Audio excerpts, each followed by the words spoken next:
आज आरक्षणासोबत निघालेला महापौर हा सर्वसाधारण खुलावर्गातून आहे. कुणाची चुरस असेल काय नेमकं वाटतं? नाही, चुरस अशी आमच्यात नाही मिळत. आमचे सगळे सिनियर आम्ही एकत्र बसू, नगरसेवकांना विश्वासात घेऊ आणि त्याप्रमाणे एकापेक्षा एक असे दिग्गज आमच्यातून निवडून आलेले आहेत. त्याच्यामुळे कोणाला कुठे बसवायचं त्या हिशोबाने आम्ही नक्की विचार करू. आपण काय सांगा की मुंबई महानगरपालिकेमध्ये पेंडिंग लढवणीचे झालेल्या सर्वसाधारण गटामध्ये अक्षर घेतलेला मुंबई महानगरपालिकेच्या आरक्षण त्यामध्ये काय? नाही, माझं म्हणणं एवढंच आहे का असा नियम कुठेही नव्हता. काय 3 पाहिजेत कमीत कमी SC ST किंवा त्या प्रवर्गातले. मग एक आहे त्याला पण अन्याय होतो ना शेवटी. म्हणजे तुम्ही 3चा नियम केला तर याचा अर्थ हा होतो का तिकडे ST समाजाला कधी न्यायच नाही मिळणार. ते चुकीचं आहे. ही जी आरक्षण सोडत झालेली आहे याच्यावरती तुम्हाला काय वाटतं? पारदर्शक नाही नाही, म्हणजे हे चुकीचं, नियमच चुकीचे केल्यात ना. मग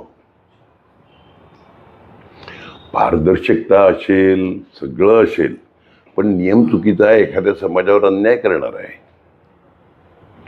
आम्ही तर अपेक्षित होतो ST पडेल म्हणून आम्ही ST महिला म्हणून आम्ही जनरल जागेवर एका चांगल्या काम करणाऱ्या रंजना थालेकर आदिवासी स्त्रीला दिलेला आम्ही.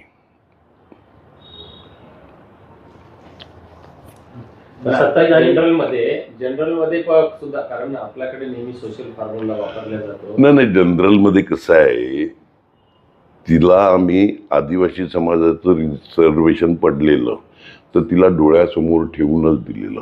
आता जनरल जागा आहे, कदाचित पुढच्या वेळी ST पडेल, आणखीन कोणतं पडेल. तर आता आमच्याकडे जनरल पण दिग्गज आहेत ना. आमचे संघटक सचिव अजीव पाटील आहेत, प्रवीण शेट्टी जे महापौर होते, बरोबर आहे, बेटा भोईर सारखा माणूस आहे, शेखर धुरी आज 40-50 वर्षाचा अनुभव असलेला, अगदी ग्रामपंचायतीच्या सरपंचापासून नगरसेवकापासून सगळी कामं केलेली. आता तो आहे, लॉरेल डायस आहे. अनुभवी माणसाचा आमच्या इकडे अफीफ शेख सारखा, ज्याला यंगेस्ट स्टँडिंगचा चेअरमन केलेला आम्ही. हे सगळेच आहेत ना. म्हणजे रेस मध्ये भरपूर लोक आहेत. याच्यातला योग्य माणूस सिनियर मंडळींना घेऊन बसू आम्ही, ज्यांनी पक्षाकरता आजपर्यंत काम केलं, अशा सगळ्यांना घेऊन बसू आणि योग्य तो मार्ग काढू. योग्य त्या उमेदवाराला न्याय देऊ. आपण निश्चितच या निवडणुकीमध्ये जवळपास 29 महापालिकेमध्ये जे एक वातावरण निर्माण झालं होतं त्यामध्ये वसई विरारचा गड राखण्यामध्ये आपण अतिशय यशस्वी राहिलेलो आहात. कार्यकर्ता जिंदाबाद हा गड कार्यकर्त्यांनी राखला. कार्यकर्त्यांनी जे जीवापाड मेहनत केली, नमस्कार त्यांच्या मेहनतीला. कोणतीही अपेक्षा न ठेवता रजा काढून सगळ्यांना निवडून आणलं ते कार्यकर्त्यांनी. या आरक्षण सोडतीवर सत्ताधाऱ्यांचा दबाव असल्याचं वाटतंय का? नाही, दबावच नाही, नियम चुकीचे आहेत. मी एवढंच बोलला. दबावाचं कसं काय असू शकेल? शेवटी लोकांच्या समोर चिठ्ठ्या पडल्या असतील. म्हणजे एक्झॅक्टली आम्ही तर गेलो नव्हतो. नियमात बदल केला नाही, नियमात बदल केला हे चुकीचं आहे.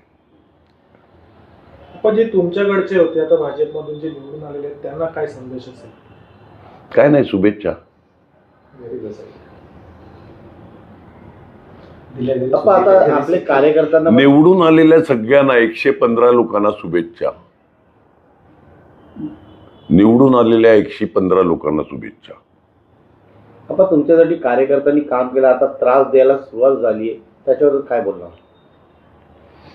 कार्यकर्त्यांबरोबर मी भक्कम उभा राहील. मला कळलं कोणाच्या हॉटेलमध्ये रेड टाकणं, हे करणं, पोलिसांचं धमकी देणं वगैरे वगैरे हे चाललेलं आहे. दुर्दैव आहे लोकशाहीमधलं, लोकशाहीतलं दुर्दैव आहे. कार्यकर्त्यावर अन्याय केलेला चालणार नाही. शेवटी सत्तेत आम्ही आहोत इकडे महानगरपालिकेत.